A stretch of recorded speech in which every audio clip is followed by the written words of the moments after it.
Hello అండి, welcome to అబ్రపుడీస్ kitchen. ఈరోజు మనం ఈ వీడియోలో పప్పు చారు సింపుల్గా ఎలా చేసుకుందామో చూద్దాం. నన్ను కామెంట్స్లో ఎవరో అడిగారండి, ఇద్దరికి సరిపడంత పప్పు చారు చేసి పెట్టొచ్చు కదా అని. ఇది వాళ్ళ కోసమనే కాదు, బ్యాచిలర్స్ కూడా ఈజీగా చేసుకునే పప్పు చారు. ఏం కూరగాయలు లేనప్పుడు మంచిగా ఇలా పప్పు చారు చేసుకుంటే కడుపు నిండా తినొచ్చండి. దానికి కావాల్సింది, నేను ఈ చిన్న కప్పు నిండా కందిపప్పు తీసుకున్నాను అండి. ఆల్రెడీ ఉడకబెట్టుకొని స్మాష్ చేసి పెట్టుకున్నాను. టమాటా, చింతపండు అండి నానబెట్టి స్టవ్ మీద కొద్దిగా వేడి చేశాను, ఈ తొక్కబోయేటట్టు ఇట్లా ఉడకబెట్టుకున్నాను. ఇప్పుడు దీనికి ఒక ఉల్లిగడ్డ తీసుకున్నాను, పచ్చిమిర్చి అండి. ప్రాసెస్లోకి వెళ్దాం. మరి పప్పుని బాగా స్మాష్ చేసుకున్నాను, పప్పు గుత్తితోటి స్మాష్ చేసుకున్నాను పప్పుని. ఈ పప్పు ఉడకబెట్టిన ఈ వాటర్ కూడా ఇందులో వేసేస్తాం. ఇప్పుడు ఈ చింతపండు, టమాటాని మిక్సీలో వేసి మెత్తగా మిక్సీ చేసుకుందామండి. నేను ఒక 5-6 పచ్చిమిర్చి తీసుకున్నాను. మీరు ఇంకా కావాలంటే ఇంకా 2-3 తీసుకోవచ్చు. ఒక ఉల్లిగడ్డ తీసుకున్నాను. మళ్ళీ మనం కారం యాడ్ చేస్తాం ఇందులో. మెంతులు జీలకర్ర పౌడర్ కూడా యాడ్ చేయాలండి. నేను ఇక్కడ పెట్టలేదు, తర్వాత చూపిస్తాను మీకు. చూడండి ఒకసారి.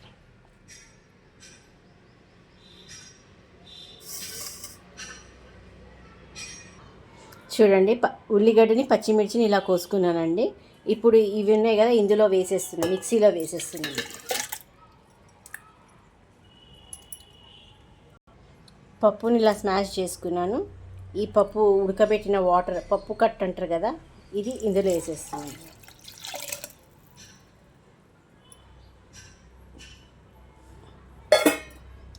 దీన్ని మనం మిక్సీ పట్టుకుందాం. చింతపండుతో సహా మిక్సీ పట్టేస్తున్నానండి. మనం టమాటా, చింతపండు మిక్సీ పట్టుకున్నాం కదా, ఇలా అయ్యిందండి. ఇది సపరేట్గా పెట్టుకున్నానండి. ఇప్పుడు మనము స్టవ్ పై ప్యాన్ పెట్టుకొని ఆయిల్ పోసుకొని తాలింపు వేసుకుందాం చారుని. స్టవ్ పై ప్యాన్ పెట్టుకున్నానండి. 2 స్పూన్లు ఆయిల్ వేసుకున్నాను. ఇందులో మనం ఆవాలు, జీలకర్ర, ఎండుమిర్చి, ఎల్లిపాయ వేసుకొని తాలింపు పెట్టుకుందాం. కరివేపాకు కూడా, ఇంగువతో తాలింపు పెట్టుకుందాం. ఇప్పుడు ఆవాలు వేస్తున్నానండి, ఎండుమిరపకాయలు,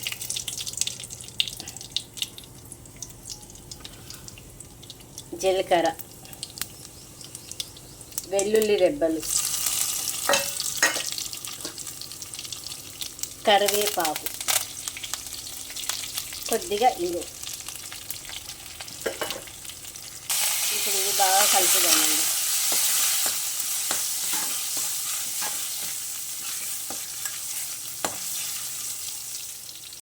ఇప్పుడు మనం కోసి పెట్టుకున్న ఉల్లిగడ్డ, పచ్చిమిర్చి ఉన్నాయి కదండి, అది వేసుకొని కొద్దిగా దూరగా వేసి. ఇది సింపుల్గా ఈజీగా అయిపోయే పప్పుచారు అండి. మీరు ఇందులో ఏమన్నా సొరకాయ ముక్కలు, బెండకాయ ముక్కలు యాడ్ చేసుకోవాలి అనుకున్న వాళ్ళు చేసుకోవచ్చు. కూరగాయలు ఏమీ లేకుండా ఏం తినాలి అని ఆలోచించే వాళ్ళకి ఇది సింపుల్ ప్రాసెస్గా చూపిస్తున్నాను. ఒక 2 నిమిషాలు బాగా మగ్గనిద్దాము. ఇప్పుడు మనం ఇందులో టమాటా, చింతపండు మిక్సీ చేసి పెట్టుకున్నాం కదండి, ఆ గుజ్జుని ఇందులో వేసేస్తున్నాం. కొద్దిగా వాటర్ కూడా యాడ్ చేసుకోండి. ఎంత గుజ్జు ఉందో సగం గిన్నె వాటర్ యాడ్ చేస్తున్నాం. ఇది బాగా తెరలాలండి. తెరలేటప్పుడు మనం ఉడకబెట్టుకున్న పప్పు వేసేస్తాం.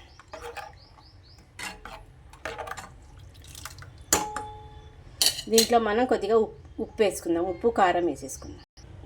చూడండి ఫ్రెండ్స్, ఉప్పు వేసేసాం. ఇప్పుడు ఒకటి సగం స్పూను కారం వేసుకుంటున్నాం. ఇవన్నీ బాగా మిక్స్ చేసి బాగా ఒక పొంగు వచ్చేదాకా మసల పెడదామండి. దీనికి ఇట్లా మసల పెడితేనే ఈ పప్పు చారుకి మంచి టేస్ట్ అండి. దీంట్లో ఇప్పుడు మనం కొద్దిగా మెంతులు జీలకర్ర పొడి, వేయించి పెట్టుకున్న మెంతులు జీలకర్ర పొడి ఉంటుంది కదా, అది యాడ్ చేద్దాము. ఒకవేళ లేకపోతే స్కిప్ చేసేయచ్చండి, కంపల్సరీ ఏం కాదు. నేను కొద్దిగా ఫ్లేవర్ వస్తుందని యాడ్ చేస్తున్నాను. చూడండి, ఒక 1/2 స్పూన్ మెంతులు జీలకర్ర పౌడర్. చూడండి, ఇలా తెరలాలండి. ఇలా తెరలినాక ఇందులో మనం ఉడకబెట్టుకున్న పప్పు వేసేస్తాం. ఇది ఉందిగా పప్పు కట్టు మొత్తం వేసేస్తున్నానండి. ఇప్పుడు మీ సరిపడంత ఉప్పు కారం చూసుకొని మళ్ళీ ఒకసారి సెట్ చేసుకోండి. ఇలా ఇది బాగా తెరలాలండి. చూడండి ఇప్పుడు పప్పు అంతా మిక్సింగ్ అయిపోయింది. మంచిగా తెరలేదాకా దీన్ని స్టవ్ పై పెట్టుకుందాం. బాగా తెరలాలండి. ఇది తెరలితేనే టేస్ట్. మీకు ఇది ఒకవేళ చిక్కగా కావాలంటే వాటర్ తక్కువ వేసుకోండి. వాటర్ కొద్దిగా చారుగా ఉండాలంటే వాటర్ కొద్దిగా ఎక్కువ పోసుకోండి. ఇప్పుడు ఇందులో కొద్దిగా బెల్లం వేస్తుందండి టేస్ట్ పర్పస్. ఒకవేళ మీకు వద్దు అనుకుంటే స్కిప్ చేయండి. ఇది కొద్దిగా వేయడం వల్ల స్వీట్ ఏం రాదు, చారుకి మంచి ఫ్లేవర్ వస్తుంది.